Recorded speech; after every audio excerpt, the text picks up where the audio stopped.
I think I have to wait until it starts recording, I think. Is it okay? Right, okay. Whoops. Right, I'd just like to thank everybody for inviting me here to the Kirkcudbright History Society to kind of talk about my job and what I do with that within the Heritage Service. So,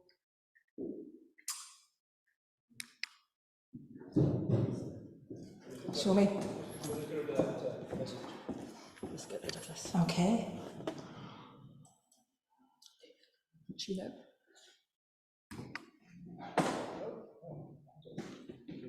Where do I go?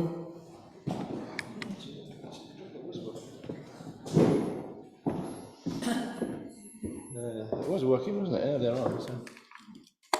There you go. I'll maybe have to sit here and do the... I'll just do it manually, yeah. That's not working either. Oh, Lord. Not moving on.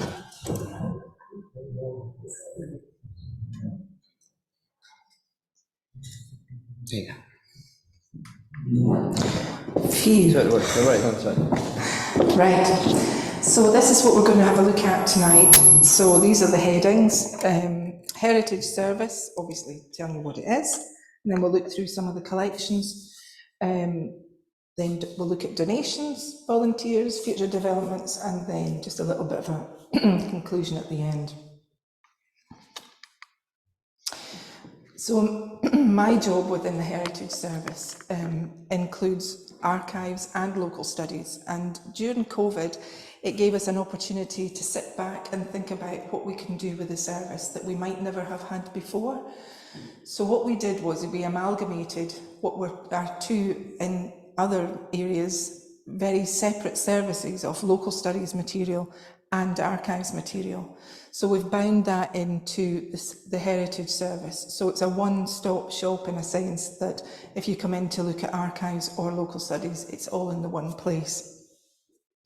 So looking at the books that we've obviously got that are in our collection within the, I'm based at the Ewart Library, we've got stuff that previous librarians have collected, and it's thanks to that collection process and passion that we've got such an in-depth collection. And this is a tiny, tiny little Burns book, and there are two of them, and it's absolutely one of my favourite books within the collection. Obviously, we've got other well-known literary figures like James Hogg, Thomas Carlyle, and J.M. Barrie within that. But the main thing is, and this is just a snapshot of what was on the shelf, the main thing is that we're continuing to collect material today, still, to keep our collections vibrant, up to the minute. It includes material that is about local people, local places, but also authors that live in our region. And we continue to collect. The one thing that I will say is that very often, if it's just a very small publication, we don't hear about it until it's maybe completely sold out, or it was a short print run and there's none left. So we rely on communities to say, have you seen this publication? Maybe you should have it for the collection. And then we hope to have more of a complete broad spectrum covering everywhere within our region if we can. We've obviously taken in local newspapers, and we take in the 8 titles every week. We take in all of these. They used to get bound up, but they're just boxed now, but they're still archived. And it's a fantastic source of information. And I'll just show you 1 or 2 little examples. So that's actually Dumfries and Galloway Standard, but they are shelved in the Ewart Library. Some of the adverts that you get in there can be really quite illuminating. So this poor chap waited 14 years before he used the wonderful Germaline. So it's quite, yeah. I had to check to make sure it wouldn't be offensive. So So you get anything and everything in a newspaper. You get adverts, you get stories, you get meetings. They're usually reported verbatim in Victorian times, you know, with applause and laughter, and that it's an absolutely wonderful source looking through the newspapers. In the 1970s, they had to advertise for an intelligent woman. That's, they might not get away with that now. And then really exciting again in the 70s, we had BBC Two, so we had 2 channels in Dumfries, and it wouldn't be long before everybody else here was able to get it. So that's the newspapers, they're absolutely fascinating source of information. We've also got a pamphlet collection, and within that it's anything and everything. So it can be research material, flyers, programmes, there's 1 or 2 archives, there's memoirs, anything and everything that doesn't naturally fit on a shelf, basically, is in our pamphlet collection. So there's this little postcard I found absolutely fascinating. So this is an artist's impression of what the Kirkcudbright gentlemen's yeomanry cavalry would look like in 1826. And on the other side of it, it actually details in a fair bit of detail what the actual uniform would look like. So that was 1826. Then we've got a newspaper clipping. So that was when the bridge was opened. And that was, I can't remember the date of it off the top of my head, maybe somebody would be able to tell me. So this was in Dumfries and Galloway Standard, the 20th of November 1926. And then we've got a programme for the Kirkcudbright District Literary and Debating Society, and that's 1933 to 34. So it covers, you know, a magnitude. Obviously, I've pulled out Kirkcudbright and district stuff here for this evening. And Castledyke School Board. So it's that kind of thing that we have within the collection. So it covers a multitude of, it covers the whole region and also different aspects within it. We've got a map collection, but very often these days we would point you to the National Library of Scotland's digital map collection, and from there you can see the maps from the comfort of your own home. And that also includes the work that the Dumfries Archiving Mapping Project did, the DAMP project, which digitised local maps that were in private hands, and that again is on NLS, and you can check that out. So property details, we don't keep everything, but we have got some property details. So this is obviously the sales catalogue and particulars when Orchard and Estate was sold. And there's some wonderful photographs within that, and that very often you get that with property details. If it's an estate, it'll show you some of the other farms or the lodge or other buildings within it that are up for sale. And these are local farms that might be recognisable to some of you. This is a more recent photograph of Orchard House. So the other thing is that when we take in older documents, like the very first one when the estate was sold, and we continue to collect, it shows a development, especially on farm, where you see the development of a farm, and sometimes we've got 3 sets of particulars, and you can see how each farmer has put his take on it. He's knocked down buildings, or he's put up a shed, or so that again, if anybody's looking for house history, again, that can help with that. There's some more properties that we've got particulars of, and Greengate again in Kirkcudbright. We've got an online photograph collection which has just been newly refurbished, and I think it just went live last week. So it looks a little bit different. It's got a lot more facility, and we can do a lot more with it. And the exciting thing with this is that we can, on this site, we can have sound, vision, text and images. So that's what we're looking to start to put on there, and hopefully make it a bit more interactive than it is. So again, it's an open access site. So you just put in, so my search term there was Kirkcudbright, and it threw up quite a lot of searches. I couldn't see the exact number, but there's quite a few in there for Kirkcudbright. This is some of the examples from there. So this is the Kirkcudbright Battery in Egypt, in Cairo.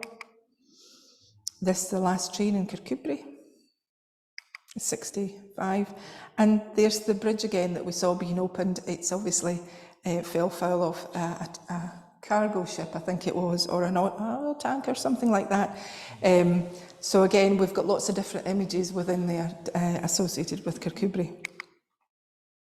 We've also got a postcard collection, and these postcards, we keep the original postcards, but we digitise them, and then they're added on to our online photograph collection. And they're pretty much for every parish within the region. There are one or two gaps, but we try as much as we're able to fill these gaps.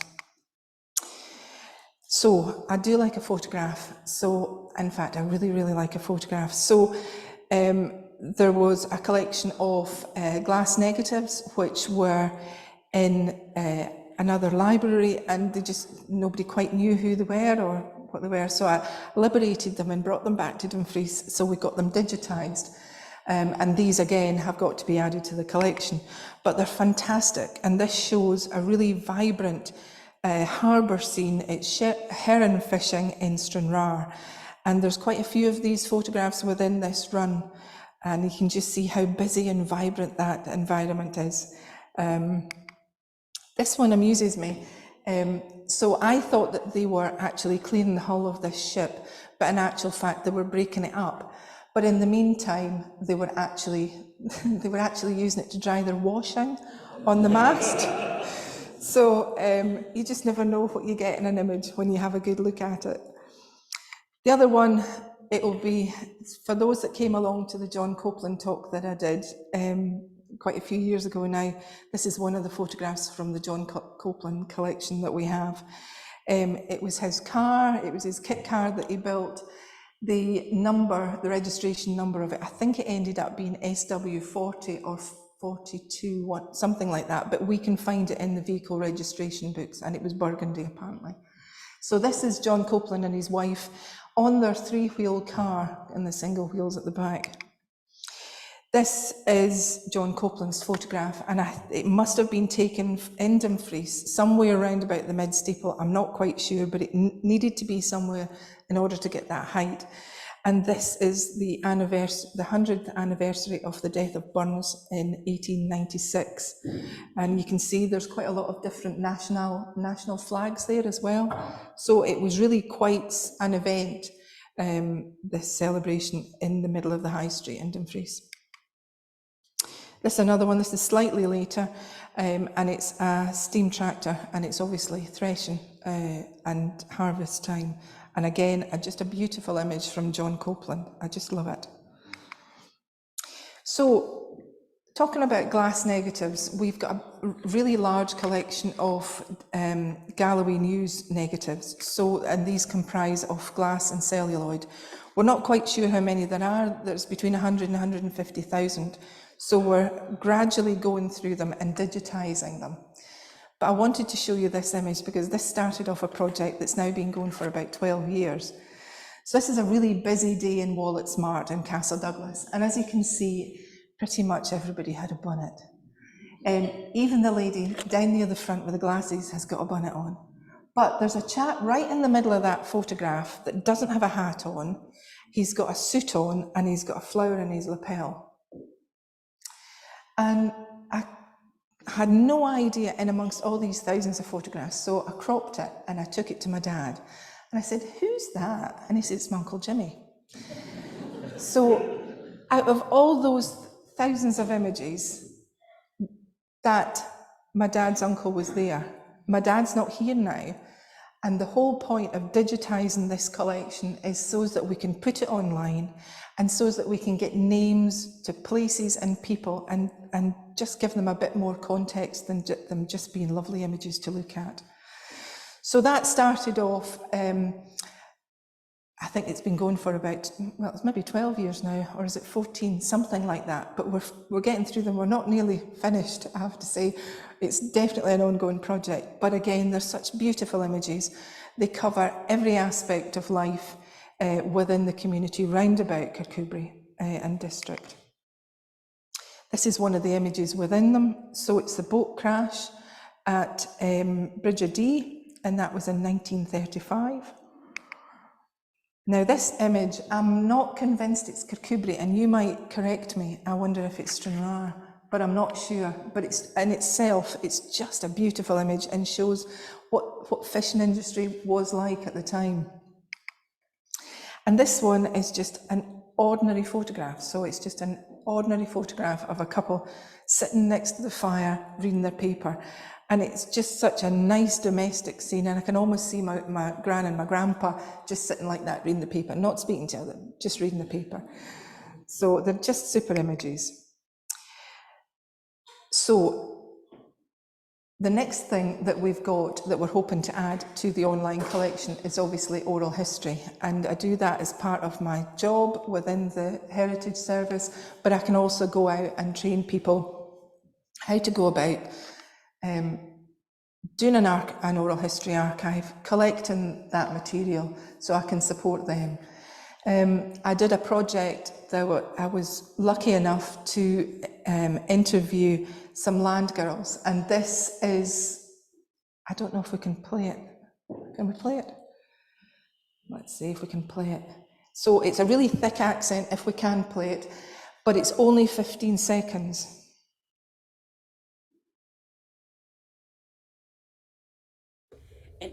And I'll tell you, the drink that we used to have, an oatmeal drink, have you heard of that? Aye. We used to put it underneath the pipe to try and keep it cool, but it never got cool because the weather of them days was terrible. So that's an accent from Annan, Canonby, but within that 15 seconds you get a drink, a traditional drink that you used to have on a hot harvest day. Then you get terms, agricultural terms, that unless they're written down or they're recorded like this, will just fall out of use. So a pike, so that image shows 3 different sections of a haystack. So you had let me have a think, a coil and a pike and a stack. So the middle one is the pike, I think. But when you actually talk to other farmers, these are terms that are similar and sometimes slightly different, but they all name each part of a haystack. So again, within that 15 seconds, you've got a tremendous amount of detail. You've also got weather, and it was terrible. It wasn't terribly cold, it was terribly hot. So again, it's just 15 seconds. You don't need a long interview. There we are. It was a much longer interview, I have to say, but I just clipped this out. It's amazing what you can get. And I'll tell. So we come from a region that is vibrant with music and literature and poetry and song and dance, and yet within our Heritage Service we have very little. However, I interviewed Graham, who to trade was a blacksmith, but he had an absolute passion and a natural talent for playing the accordion. So I've got a little clip, I'll just play a little clip tonight.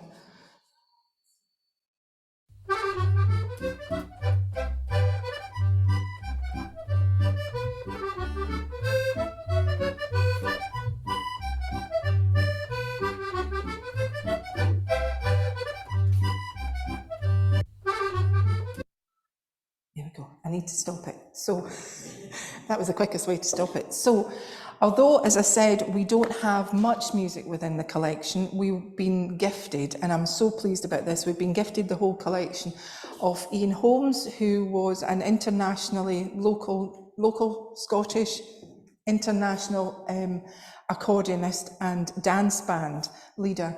We've got his collection and we're working through that, and that will be added to the archive. People can now come in and have a look at Ian's collection of music. We've got about 130 original pieces of music that he recorded, And again, it's keeping his legacy alive, that people can actually use this music that was left to us.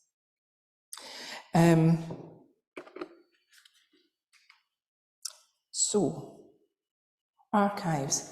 That's the kind of local studies side of it, and then we've got archives. So within the archives collection, although it all comes under the Heritage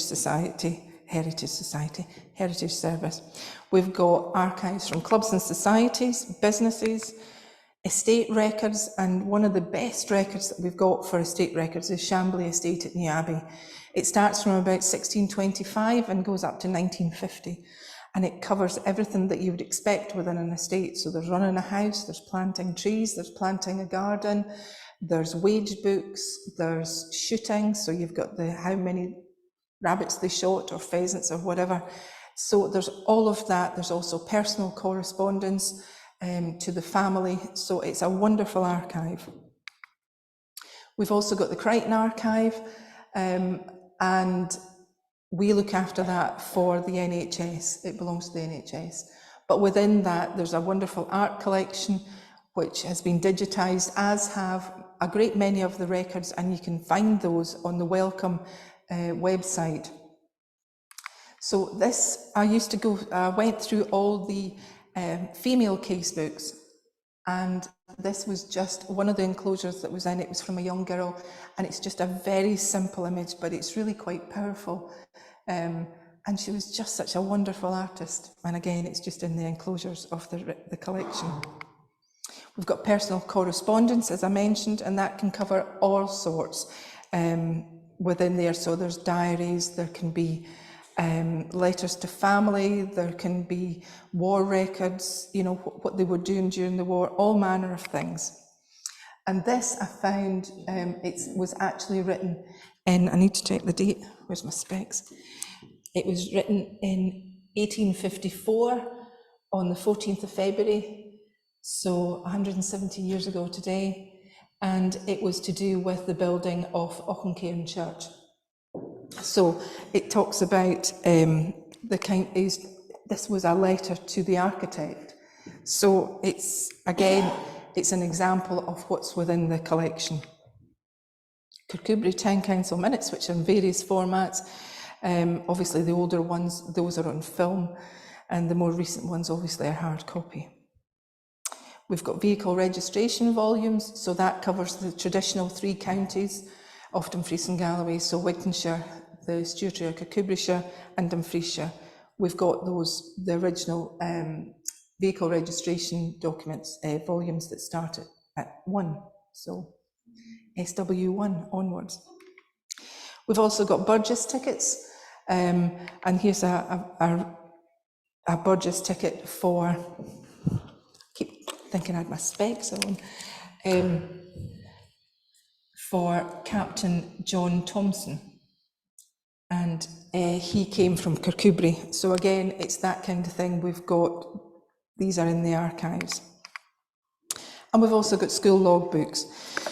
So school logbooks, again, they're a wee bit like a newspaper. They tell you how it's like at the time. And this is a logbook from Auchencairn Free Church. So when we look at these, and this is 1866, we have to remember that school discipline was very different. School lessons were very different. The length of the school day was again very different. So there's a few snippets in here that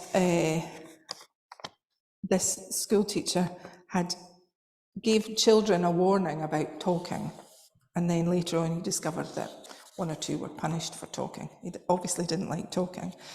And then we've got, on the afternoon, troubled a little by children eating apples, this being Halloween. So again, we've got traditions that show up within this volume. So this was an incident that happened in 1867 on the 28th of January. Had a visit from a woman today asking me about her child and another who'd been saying that her boy had gone up a place in the class. It appears that 2 parents of one child had attacked this one and had given her a railing, and she'd come up to me to tell me about it. I told her that I could not help it, but I would look after it tomorrow. I take it as a rule here not to listen to what the women call in question, as they have nothing else to do but gossip. So I'm not quite sure what sort of schoolmaster he was, and it's unfair to pick out those things, but it's a fairly strict school when you have a look through that. The other thing that you see in school logbooks is maybe the nip nurse coming to check for head lice, or that you see that mumps have gone through the school, or whooping cough. So again, these illnesses that were prevalent at that time, you can see how they decimated the numbers within class, because that's always reported. So again, it's just another wonderful source of social history. We've got family history material that can help if you're doing that kind of research, valuation rules and the abridgments to the Saycenes. And these are the Kakubri valuation rules that we've got on the shelf. We've got censuses, 1841 to 1901. We've got memorial inscriptions. And we've got the Dumfries and Galloway standard indexes. Now, the Dumfries standard indexes now, although it's Dumfries, it does cover the whole region. And there's, again, it's worthwhile looking through there if you're looking for stuff for your own research. We've got old parish registers, so those are indexed on film, on fiche rather, and we also have the original film of the registers, the film of the original registers. We've got a fee-based researcher, so if you're struggling or you need a bit of help, we can certainly help with that. And also you can use the local studies material that I've just shown you, or you can have help within the archives if that's where your family papers are and you need extra material for your research. And also local publications, which I mentioned right at the start. Local material within our collection might help with your research. So we get donations, and this was a wonderful donation. And the name is just, Alistair Penman. It just fell out my head there. So we were absolutely thrilled that we've got Alistair's collection of material. Very often in the Heritage Service, if there's local digs, archaeological digs, we don't get the reports or anything like that. So we were absolutely thrilled when we got Alistair's collection. And also because within that, there's obviously some really in-depth information about local digs. So that in itself is just a wonderful addition to the service. I talked to a member of staff, a group of staff, and then at the end of it, this lady said to me, I've got my dad's photograph album. Would you be interested? And I said, of course I would. She says, but it's not local. And I said, bring it in and we'll have a look at it. And when she brought it in, every photograph in that album was annotated. So this is the 5 planes, Spitfires, coming back from the bombing of Nagasaki. And this is signing the treaty. And General MacArthur's in that photograph as well. So when we get a donation in, you just haven't got a clue the importance of it, and certainly the magnitude of this small album, and it's even got a little diary with it. It's just enormous. We've got nothing else like it. And although it's not local, the man was local. Again, this is a donation. It's a wonderful photograph of before the amalgamation of Dumfries and Lockerbie Agricultural Society. So this was when the agricultural show was still at Lockerbie, and we've got some Clydesdales on parade there. And then obviously within our own council, we take in photographs from planning department or the roads department. So we take in stuff that other departments have accumulated. So again, this is an aerial shot, and it includes that's DG1 there in the middle. So it's all sorts of images within the collection. And again, wonderful donations. We have volunteering opportunities, and we can offer these working on various things. And obviously you've heard me talking about the Galloway News Project, which is ongoing. We also have volunteers who work through archives, and we've got volunteer that works with us tonight, and she has worked on many, many collections to great detail, I have to say. So these volunteers, they absolutely manage to work through the material, and they bring that material to a wider audience to what has maybe just been sitting in the box for a wee while. So they do a tremendous amount of work, and we're really, really appreciative of them. This is just a wee addition that I thought I'd put in. So I'm the clerk to the Dumfries Lieutenancy. I'm not your clerk, because that's Maureen Sinclair, and your Lord Lieutenant is Sir Matthew Sinclair. But it's just really to highlight the fact that what we do within the Lieutenancy is to highlight people in your community that work quietly away, volunteering for no other praise than just doing it because they enjoy it. And if we find some way of recognising that volunteering and that community spirit, then that can come through the Lieutenancy as well. But as I said, that would go to Maureen and not to me. So, future plans. Continue to collect all types of material, because believe me, the walls that we keep these things in are elastic. We never say no, and we always keep taking stuff, because you can't not, because it's all important. So all types of material from wherever in Dumfries and Galloway, being proactive about collecting music and musicians that are past musicians and current musicians as well. Working and hopefully expanding the volunteer programme so that we can, it's not just in Dumfries, that it's not just Dumfries centric. Hopefully in time we can span that out so that it's in other communities and other localities. And also helping communities, if you've got a project and you need images or whatever, if we can help, then please get in touch with us.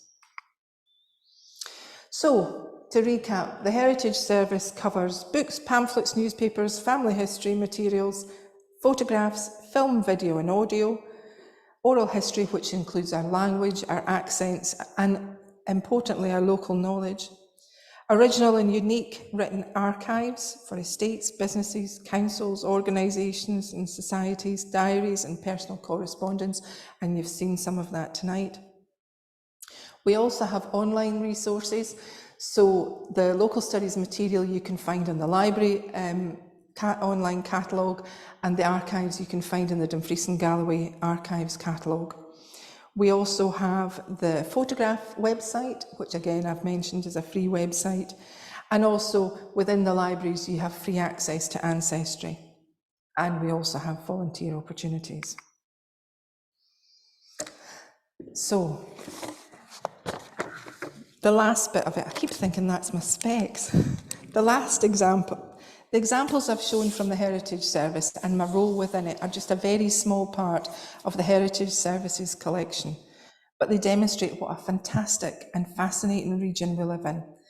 The importance of our history, culture and traditions are of local and regional importance, which often puts Dumfries and Galloway in a national and sometimes an international context. This thirst to explore and develop our past is continued by communities researching their environment, academic researchers using archives, family researchers discovering their connection to this area, and the work of our volunteers to unlock material, making Dumfries and Galloway's past more accessible to a worldwide audience. So I hope you've enjoyed a quick gallop through the Heritage Service. Thanks very much.